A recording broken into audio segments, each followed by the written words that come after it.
Shahu चित्रमंदिरासमोरील Shahu class market परिसरातील अस्वच्छतेचा प्रश्न दिवसेंदिवस गंभीर होत चालला आहे. येथे भंगार बाजार भरत असून पावसाळ्यात नेहमी पाणी साचून चिखल तयार होतोय. त्यामुळे व्यापारी आणि ग्राहक यांना प्रचंड त्रास सहन करावा लागतोय. त्यातच आता या परिसरातील अनेक ठिकाणी ड्रेनेजची झाकणं तुटलेली असून नाल्यांचे मोठे खड्डे उघडे पडले आहेत. पावसाचे पाणी व चिखल या उघड्या ड्रेनेजमध्ये साचल्याने अपघाताचा धोका निर्माण झाला आहे.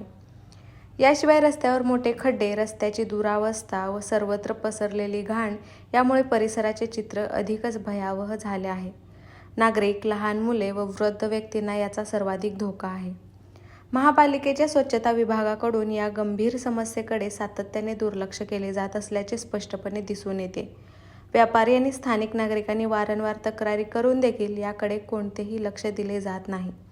नागरिकांचा प्रश्न असा आहे की महापालिकेने त्वरित पावले उचलून उघड्या ड्रेनेजला झाकणं बसवावीत, खड्डे बुजवावेत व स्वच्छतेसाठी आवश्यक उपाययोजना कराव्यात. अन्यथा मोठी दुर्घटना घडल्याशिवाय जबाबदार जागे होणार नाहीत का, असा सवाल उपस्थित केला जात आहे.